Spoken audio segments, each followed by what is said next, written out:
আমি আমার খুতবার শুরুতে একটা সূরা তেলাওয়াত করেছিলাম। সূরাটার নাম হচ্ছে সূরাতু আল ইনশিরাহ।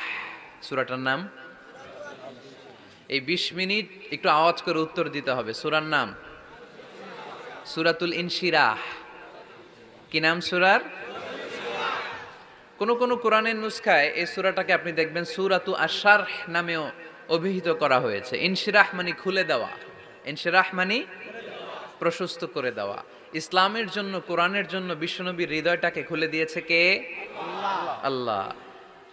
এজন্য এই সূরার নাম করা হয়েছে সূরাতুল ইনশিরাহ। আবার এই সূরার আরেক নাম সূরাতু আশ-শারহ। শারহ মানে ব্যাখ্যা করা, শারহ মানে ইসলামকে আল্লাহ তাআলা বিশ্বনবীর কাছে এমনভাবে ব্যাখ্যা করে তুলে ধরেছেন, ইসলামের বিষয়টা বিশ্বনবীর হৃদয়ে ক্রিস্টাল ক্লিয়ার, স্বচ্ছ পানির মতো শুভ্র করে দিয়েছে কে? এই সূরাটি মাক্কি সূরা। কি সূরা? এই সূরা আয়াত সংখ্যা ৮টি। কয়টি? একটা আওয়াজ করে বলেন না, কয়টি? ৮টি। এই সূরাটি কোরআনের ৯৪তম সূরা। কততম? এবার আমি প্রশ্ন করব আর আপনারা উত্তর দিবেন। এই সূরাটা কততম সূরা? আওয়াজ করে, কততম? এই সূরার আয়াত সংখ্যা?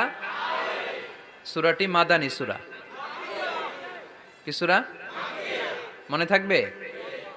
এই ৮টি আয়াতকে আমরা ৩টি ভাগে ভাগ করব। প্রথম ৪ আয়াতে আল্লাহ তাআলা বিষ্ণু ঈসা ইসলামের কাছে কি কি নেয়ামত তিনি বিষ্ণু ঈসা ইসলামের কাছে পাঠিয়েছেন, কি কি অনুগ্রহ বিষ্ণুনবীর জীবনে আল্লাহ তাআলা করেছেন, এগুলোর বর্ণনা দিয়েছেন। তারপরের ২ আয়াতে আল্লাহ তাআলা বিষ্ণুনবীকে সান্ত্বনা দিয়েছেন। সুবহানাল্লাহ পড়েন। আর শেষ ২ আয়াতে আল্লাহ তাআলা বিষ্ণুনবীকে ২টি গাইডলাইন দিয়েছেন, দিক নির্দেশনা। এখন সূরাটা একটু নরম হয়ে আসছে না? প্রথম ৪ আয়াতে নেয়ামতের বর্ণনা, all the mercy and the bounties from Allah. আল্লাহ কি নেয়ামত দিয়েছেন সেটা বললেন। তারপরের ২ আয়াতে আল্লাহ তাআলা বিশ্বনবীকে সান্ত্বনা দিয়েছেন, condolence, consolation to our beloved prophet Muhammad সাল্লাল্লাহু আলাইহি ওয়াসাল্লাম। আর শেষ ২ আয়াতে বিশ্বনবীকে দিক নির্দেশনা দিয়েছেন। কথা শুনতেছেন? বুঝতে কষ্ট হচ্ছে না তো? প্রথম ৪ আয়াতে নেয়ামতের বর্ণনা, দ্বিতীয় ২ আয়াতে সান্ত্বনা, শেষ ২ আয়াতে নির্দেশনা। প্রথম ৪ আয়াতে নেয়ামতের বর্ণনা, পরের ২ আয়াতে সান্ত্বনা, শেষ ২ আয়াতে দিক নির্দেশনা। এই সংক্ষিপ্ত পরিসরে এগুলো নিয়ে আমি আপনাদের সামনে কথা বলবো। পড়েন ইনশাআল্লাহ। সূরাটার নাম আরো জোরে সবাই মিলে। ইটস এ পেইন রিলিভিং সূরা। এটা ব্যথানাশক সূরা। সুবহানাল্লাহ পড়বেন না? আমাদের হৃদয়ে ব্যথা আছে না নাই? পেইন আছে না নাই? দুঃখ, জ্বালা, যন্ত্রণা, কষ্ট বেশি না কম? তাহলে এই সূরাটা পড়তে হবে না আমাদের? পেইন রিলিভিং সূরা, আমাদের ব্যথাকে নাশ করে দিবে, আমাদের দুঃখ কষ্টকে স্মুথ করে দিবে। এটা মোটিভেশনাল সূরা। কোরআনের ২টা সূরা লাগাতার মোটিভেশনাল, একটা সূরাতুদ দোহা আর একটা হচ্ছে সূরাতু আল ইনশিরাহ। প্রথম আয়াতে আল্লাহ বললেন, আলাম নাশরাহ লাকা সাদরাক, নবী হে, আমি কি আপনার হৃদয়কে উন্মোচিত করে দেইনি? আপনার কাছে সত্যকে কি আমি স্পষ্ট করে দেইনি? বিষ্ণু ঈসা ইসলাম ৪০তম বৎসরে অফিসিয়ালি নবী হলেন, কিন্তু আল্লাহর ইলমে তিনি নবী অনেক আগ থেকে। সাইয়েদনা আদম আলাইহিস সালাম যখন মাটি আর পানি, তখন থেকেই বিষ্ণু ঈসা ইসলামকে নবী হিসেবে ফাইনালাইজ করে ফেলেছেন কে? কিন্তু দুনিয়ার বুকে আল্লাহ রাসূল সাল্লাল্লাহু আলাইহি ওয়াসাল্লামকে আল্লাহ তাআলা নবী বানিয়ে পাঠিয়েছেন কত বছর বয়সে? সবাই বলেন। ৪০ বছর বয়সে। এই ৪০ বছর বয়স পর্যন্ত বিষ্ণু ঈসা ইসলাম খুব টেনশনে ছিলেন, চিন্তায় ছিলেন যে সত্যকে আমি কিভাবে পাবো। Professor Islam was the seeker of the truth. তিনি মহাসত্যের সন্ধান করছিলেন। কোথায় সত্য? চারদিকে শিরক, চারদিকে জুলুম, দুর্বলের উপর সবলের অত্যাচার, ওয়াদুল বানাত, জীবিত কন্যা সন্তানকে ওই সময়কালে প্রথিত করা হতো। ঐতিহাসিকরা যুগটাকে বলা হতো আইয়ামে জাহেলিয়াতের যুগ। এই যুগে বিষ্ণু ঈসা ইসলাম মানুষকে কিভাবে রক্ষা করবেন এই নিয়ে খুব টেনশনে ছিলেন। ইন দ্য মিন টাইম আল্লাহ তাআলা হেরা গুহাতে এমন এক আলোর বিচ্ছুরণ ঘটালেন, ওই আলোর নূরে, ওই আলোর ফোকাসে বিশ্বনবীর বুকের উপর চাপা থাকা জগদ্দল পাথরটাকে সরিয়ে দিল কে? হেরার গুহায় তোমারই ধ্যান, আসমান থেকে নামে আল কোরআন, ভাঙলো সবার ভুল তোমারই পরে, আসলো কোরআনের ছায়া তলে, খালিদ ওমর আলী আবু বকর, ইসলামী ঝান্ডা নিল যে তুলে, আল আমিন তুমি ছিলে যে সদা, সকল মানুষের তরে, হে রাসূল তোমাকে ভুলি আমি কেমন করে, হাজার ব্যথা বেদনার পরে, ফিরে আসনি তুমি আপন ঘরে, দিনের আলো তুমি ছড়িয়ে দিতে, চলে গেলে মদিনায় মক্কা ছেড়ে, হে রাসূল তোমাকে ভুলি আমি কেমন করে, হে রাসূল তোমাকে ভুলি আমি কেমন করে। ঠিক কিনা? এই রাসূলকে কি ভুলে থাকা যায়? হেরার গুহায় আল্লাহ তাআলা প্রথম কোরআনের আয়াত নাজিল করলেন, ইকরা বিসমি রাব্বিকাল্লাযী খালাক, read in the name of your lord who has created. এই আলোর বিচ্ছুরণ যখন বিশ্বনবীর হৃদয়ে লাগলো, বিশ্বনবীর কাছে সব কিছুকে সুস্পষ্ট করে দিল কে? এজন্য রব্বুল আলামিন বলেন, আলাম নাশরাহ লাকা সাদরাকা ওয়া ওয়াদা'না আনকা বিজরাক। ও নবী, আমি কি আপনার হৃদয়টাকে প্রশস্ত করার মধ্য দিয়ে সত্যকে আপনার সামনে উন্মোচিত করি নাই? সুবহানাল্লাহ পড়েন। হে নবী, সত্যকে তো আপনার সাথে আমি উন্মোচিত করেছি, আপনি বুঝতে পেরেছেন কোনটা সত্য, কোনটা মিথ্যা, কোনটা হক, কোনটা বাতিল। আমি আপনাকে আহলুল হিম্মা বানিয়েছি। আহলুল হিম্মা আর রাজুলু যু হিম্মা ইউহিল উম্মাহ, হিম্মতওয়ালা লোক সে জগৎকে নাড়িয়ে ফেলে। ঠিক কিনা? যুগ জামানা পাল্টে দিতে চাই না অনেকজন, এক মানুষই আনতে পারে জাতির জাগরণ। জাতির জাগরণের জন্য কি অনেক লোকের দরকার? একজন মুহাম্মদ সাল্লাল্লাহু আলাইহি ওয়াসাল্লামের মতো লোক দরকার। চিল্লায় বলেন ঠিক কিনা? যিনি গোটা বিশ্বকে নাড়িয়েছেন, গোটা বিশ্বকে কাঁপিয়েছেন। প্রথম যে নিয়ামত আল্লাহ তাআলা বিশ্বনবীর প্রতি নাজিল করলেন, আল্লাহ বললেন, আলাম নাশরাহ লাকা সাদরাক। নবী, আপনার হৃদয়কে কি আমি উন্মোচিত করে দেইনি? আপনাকে কি আমি ব্রড মাইন্ডেড বানিয়ে দেইনি? বিষ্ণু ঈসা ইসলাম কি ন্যারো মাইন্ডেড ছিলেন না ব্রড মাইন্ডেড? জোরে বলেন। আমাদের মতো সংকীর্ণ মনা ছিলেন বিশ্বনবী? না, পাহাড়ের মতো, সাগরের মতো, আকাশের মতো বিশাল হৃদয়ের করে ওনাকে তৈরি করেছে কে? এজন্য আল্লাহ বললেন, আলাম নাশরাহ লাকা সাদরাকা ওয়া ওয়াদা'না আনকা বিজরাক। ও নবী, আমি কি আপনার হৃদয়টাকে সত্যের জন্য উন্মোচিত করে দেই নাই? সুবহানাল্লাহ পড়েন। এ হচ্ছে প্রথম নেয়ামত। ইসলামের জন্য বিশ্বনবীর হৃদয়কে উন্মোচিত করেছে কে? দুই নম্বর নেয়ামত আল্লাহ বললেন, ওয়া ওয়াদা'না আনকা বিজরাক। নবী গো, আপনার পিঠে যে চিন্তার বোঝা, ওই চিন্তার বোঝাকে নামিয়ে আমি আল্লাহ হালকা করে দিয়েছি। বিষ্ণু ইসলামের বিশাল চিন্তা। বিষ্ণু বলতেন, লা নবিয়্যা বা'দি ওয়ালা রাসূলা, আমার পরে কোনো নবীও নাই, আমার পরে কোনো রাসূলও নাই। যেহেতু উনি শেষ নবী, উনার পরে পৃথিবীতে আর কোনো পয়গাম্বার আসবে না, তাই উনার সময় থেকে শুরু করে কিয়ামত পর্যন্ত যত মানুষ এই পৃথিবীর বুকে আসবে, সব মানুষের জিম্মাদারি কার উপর? বিশ্বনবীর কাঁধের উপর। চিল্লা এখন ঠিক কিনা? এজন্য বিশ্বনবী এই দায়িত্বটারে কঠিন মনে করতেন। সব সময় তিনি কাঁদতেন, সব সময় তিনি দুশ্চিন্তা করতেন, সব সময় তিনি টেনশনে থাকতেন। না জানি হাজার হাজার লক্ষ লক্ষ উম্মতের নসিবে কি ঘটে যায়। আমি তো দুনিয়া থেকে চলে যাব, আমার পরে কিয়ামত পর্যন্ত যারা আসবে তাদের নসিবে কি হবে, এই নিয়ে বিশ্বনবী সব সময় দুশ্চিন্তা করতেন। এই দুশ্চিন্তার বোঝা বিষ্ণু ঈসা ইসলামের পিঠকে বাঁকা করে দিয়েছিল। আল্লাহ বললেন, নবী আপনি টেনশন করবেন না, আপনি হতাশ হবেন না, আপনার এই চিন্তার বোঝাকে আমি আল্লাহ নিজ হাতে সরিয়ে দিলাম। চিল্লায় পড়েন আল্লাহু আকবার। এজন্য আল্লাহ বললেন, আলাম নাশরাহ লাকা সাদরাকা ওয়া ওয়াদা'না আনকা বিজরাক আল্লাযী আনকাযা যাহরাক ওয়া রাফা'না লাকা যিকরাক। 3 নম্বর আল্লাহ বললেন, নবী আপনাকে 3 নম্বর যে নেয়ামতটা দিয়েছি সেটা হচ্ছে ওয়া রাফা'না লাকা যিকরাক।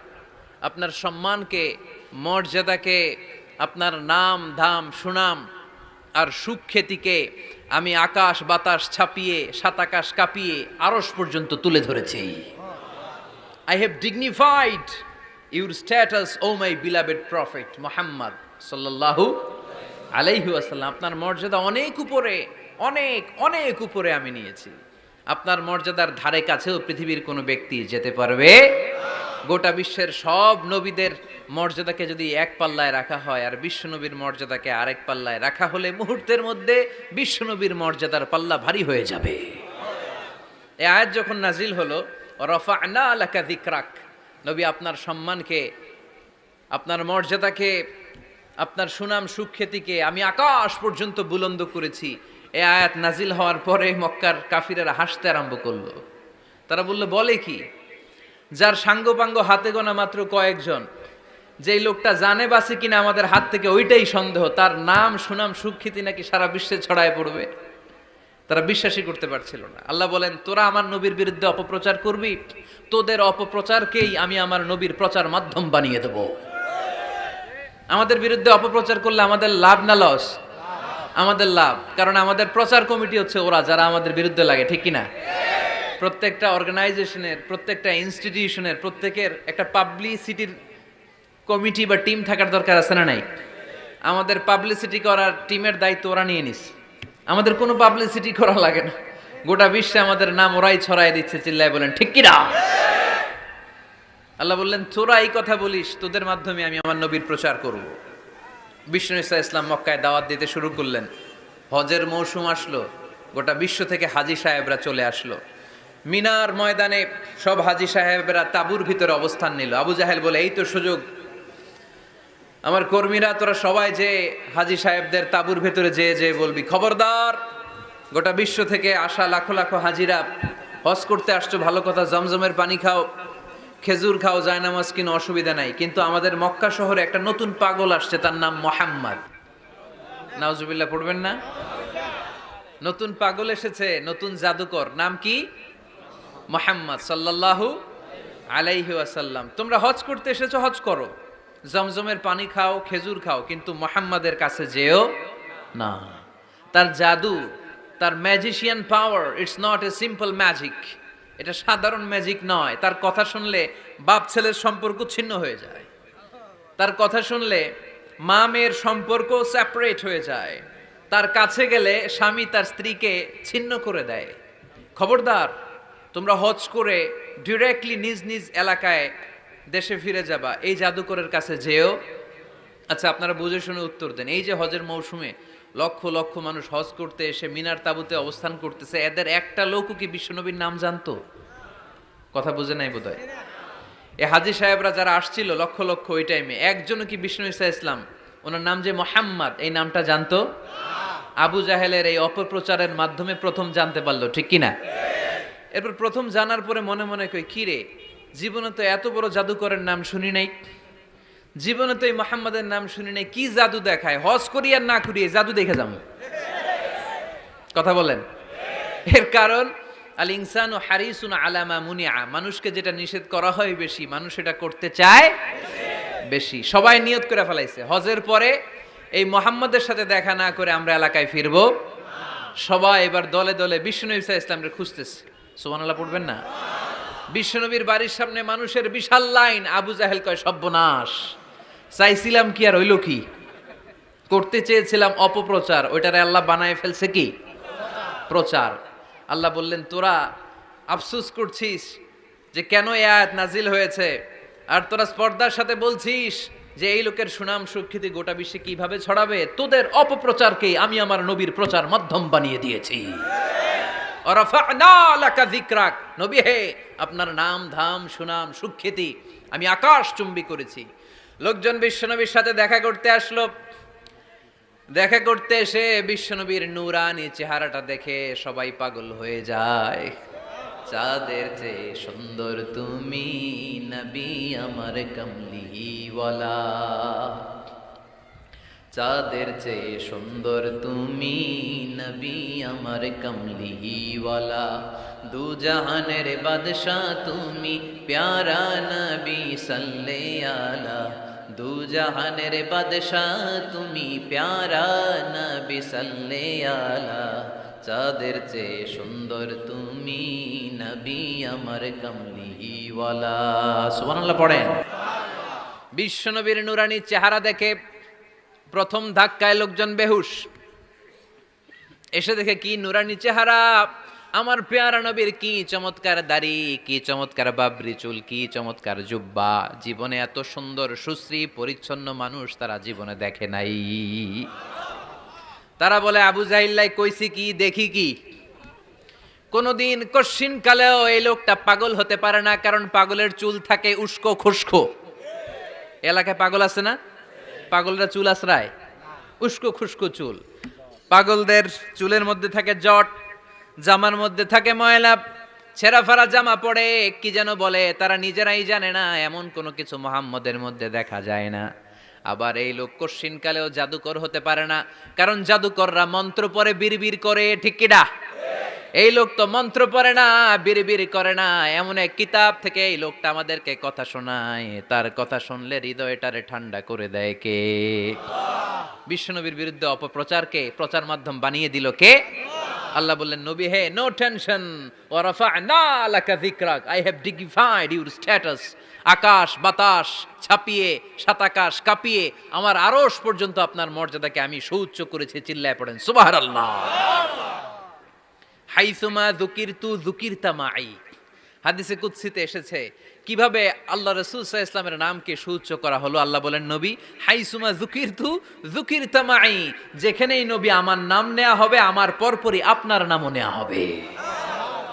আমরা যখন কালিমা পড়ে মুসলমান হই, কালেমার প্রথম বাক্যে ঘোষণা দেই আল্লাহ ছাড়া কোনো মাবুদ নাই, লা ইলাহা ইল্লাল্লাহ, আল্লাহর ছাড়া কোনো মাবুদ নাই, কোনো ইলাহা নাই। এই ঘোষণা যখন আমরা দিয়ে দেই, দ্বিতীয় বাক্যে পড়ি মুহাম্মাদুর রাসূলুল্লাহ। আপনি যদি শুধু পড়েন কালেমার মধ্যে লা ইলাহা ইল্লাল্লাহ, এটা হবে? তারপরে কি পড়তে হবে? তার মানে যেখানেই আমার আল্লাহর নাম, তারপরেই আমার নবীর নাম আছে না নাই? আবার যখন আমরা আজান দেই, আজানের প্রথম 4 বাক্য আল্লাহর বরত্বের ঘোষণা, তারপরের 2 বাক্য আল্লাহ যে আমাদের রব এটার সাক্ষ্য দেয়, তার পরের 2 বাক্যে বিশ্বনবীর উপর সাক্ষ্য দেয়া লাগে কি লাগে না? আবার আমরা যখন নামাজের আগে একামত দেই, নামাজের একামতেও বিশ্বনবীর নাম আছে না নাই? কথা বুঝতেছেন? আজানে বিশ্বনবীর নাম আছে না আল্লাহর পরে? কালেমার মধ্যে আল্লাহর পরে বিশ্বনবীর নাম আছে না? নামাজ শুরুর আগে একামতের আগে বিশ্বনবীর নাম আছে না নাই? আল্লাহু আকবার, আল্লাহু আকবার, আশহাদু আন লা ইলাহা ইল্লাল্লাহ, আশহাদু আন্না মুহাম্মাদার রাসূলুল্লাহ। সুবহানাল্লাহ পড়েন। যেখানেই আমার আল্লাহর নাম, ওখানে আমার নবীর নাম আছে না নাই? এজন্য আল্লাহ বললেন নবী টেনশন করবেন না, রাফা'না লাকা যিকরাক, আপনার সম্মানকে আমি অনেক উঁচুতে তুলে ধরেছি। গোটা বিশ্বের আনাচে কানাচে সূর্য উঠবে, সূর্য ডুববে, কিন্তু আপনার নামের জিকির এক মুহূর্তের জন্য থামবে না। আলাম নাশরাহ লাকা সাদরাকা ওয়া ওয়াদা'না আনকা বিজরাক আল্লাযী আনকাদা যাহরাক ওয়া রাফা'না লাকা যিকরাক। সুবহানাল্লাহ পড়েন। আয়াতটা মুখস্থ করে নেন, ওয়া রাফা'না লাকা যিকরাক, আপনার সম্মানকে বাড়াতে বাড়াতে আমি আকাশ চুম্বি করেছি। এই পৃথিবীতে যত আসমানি কিতাব এসেছে, সব আসমানি কিতাবে বিশ্বনবীর নামকে তুলে দিয়েছে কে? আল্লাযী ইয়াজিদুনাহু মাকতুবান ইনদাহু ফিত তাওরাতি ওয়াল ইনজিল, তাদের কাছে যে তাওরাতের কিতাব এসেছে, ইনজিলের কিতাব এসেছে, ওই তাওরাত ইনজিলও বিশ্বনবীর নাম তুলে দিয়েছে কে? সাইয়েদনা আদম থেকে শুরু করে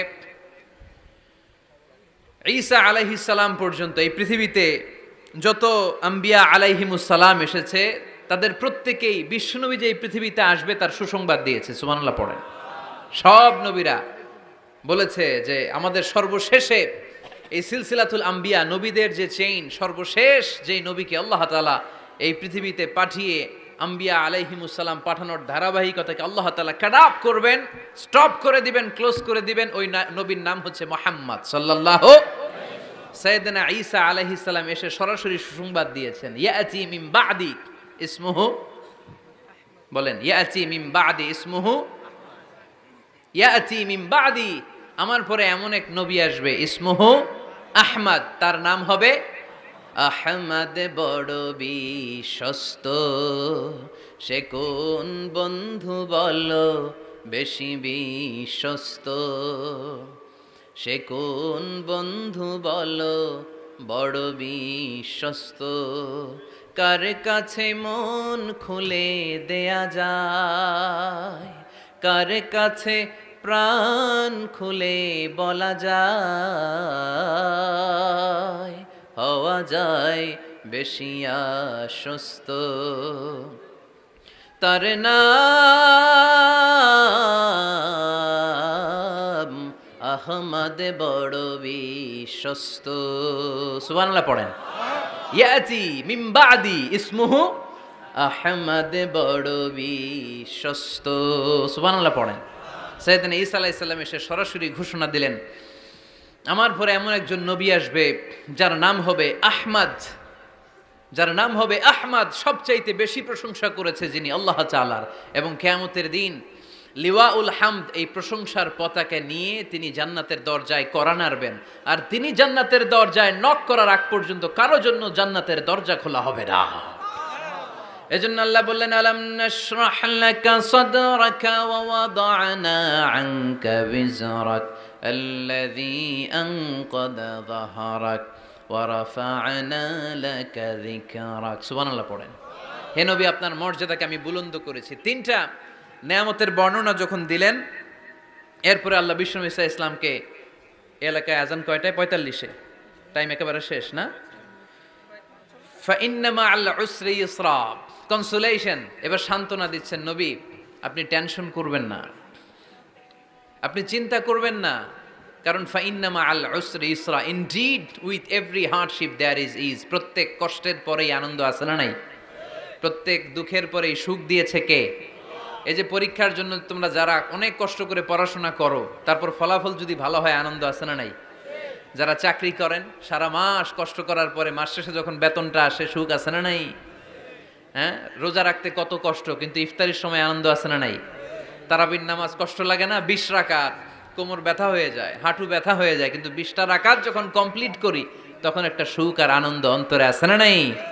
সেটাই আল্লাহ বললেন, ফাইন্না মা'আল উসরি ইউসরান, ইন্না মা'আল উসরি ইউসরা। ও নবী, চিন্তা করবেন না, কষ্টের পরেই আছে সুখ, দুঃখের পরেই আছে আনন্দ। ঠিক কিনা? কষ্টের পরেই সুখ, সুখ এটা দুঃখের পরেই থাকে। আল্লাহ সেটআপটা এভাবেই করেছেন। দুঃখ, কষ্ট, বিপদ আর পরীক্ষায় মুমিন ভয় পায় না, কারণ মুমিনের হারাবার কিছু নাই। ঠিক কিনা? আমাদের জীবনে যদি বিপদ নেমে আসে, আমরা কি চিন্তিত হই? কথা বলেন। আমরা তখন সবর করি। কি করি? আর সবরে সওয়াব আছে না নাই? কারণ মুমিন জানে, রাত যত গভীর হয়, অন্ধকার তমানিসা বেদ করে সুবহে সাদিক হয়। মুমিন জানে, গর্ভবতী নারীর পেটের যন্ত্রণা যত বাড়তে থাকে, নতুন মেহমান আগমনের সময় ঘনাতে থাকে। ঠিক কিনা? মুমিন জানে, মুমিনের উপর বিপদ কষ্ট যত বাড়তে থাকে, সুখের সময় ঘনাতে থাকে, কাছে আসতে থাকে। চিল্লায় বলেন ঠিক কিনা?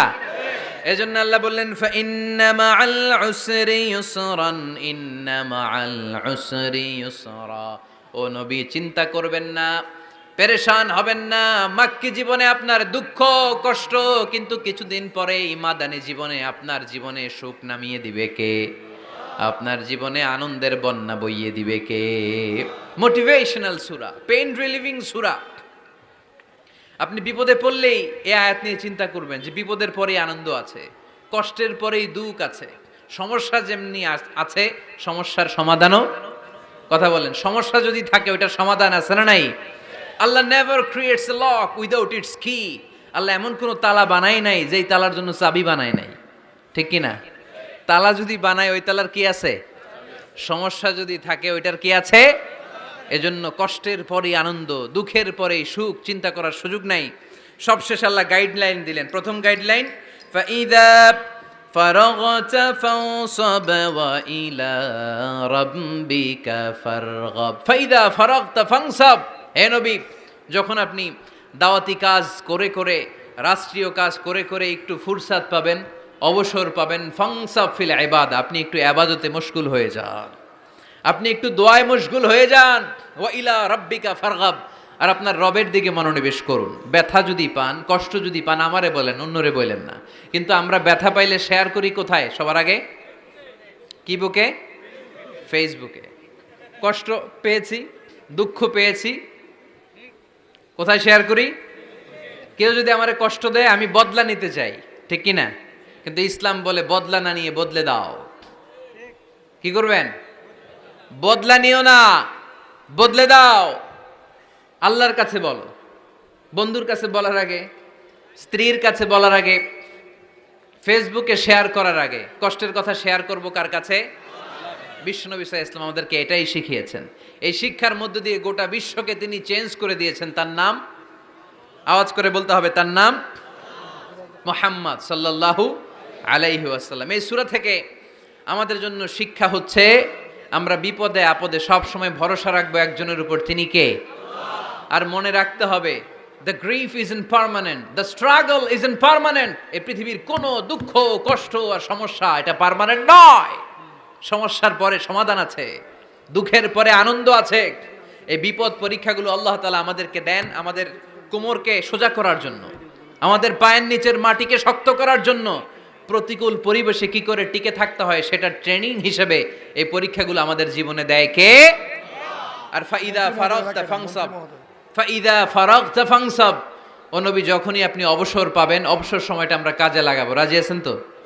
আমরা অনেক সময় অবসরকে কাজে লাগাই না, কিন্তু যখন খুব বেশি ব্যস্ত হয়ে পড়ি তখন আমাদের মাথায় আসে, হায় রে, অবসর যদি কাজে লাগাইতাম, অবসরে পরীক্ষার পরে 3 মাসে যদি পড়তাম, আজকে ইউনিভার্সিটিতে চান্স পাইতাম, ঠিক কিনা? এজন্য যুবক ছেলেরা, অবসর নষ্ট করা যাবে না, এগুলোর কাজে লাগাতে হবে। আর বিপদে আপদে সবসময় ভরসা রাখতে হবে একজনের উপর, তিনি কে? আজকের এই প্রোগ্রাম বাস্তবায়নে যারা সহযোগিতা করেছেন তাদের সবাইকে আমি শুকরিয়া জানাই। প্রশাসনের ভাইরা যারা সহায়তা করেছেন, আন্তরিক শুকরিয়া জানাই। ওসি সাহেবকে শুকরিয়া জানাই। স্বয়ং আইনমন্ত্রীও, এই আইনমন্ত্রী মহোদয় এই প্রোগ্রাম বাস্তবায়নে সহায়তা করেছে, আমি তাকেও আন্তরিক শুভেচ্ছা জানাচ্ছি। খুব সংক্ষিপ্ত পরিসরে এভাবেই আমরা আজকে তাফসীরুল কোরআনের মাহফিলের ইতি ঘটাচ্ছি। আপনারা সবাই ভালো থাকেন, সুস্থ থাকেন। ওমা আলাইনা ইল্লাল বালাগ। আসসালামু আলাইকুম ওয়া রাহমাতুল্লাহ।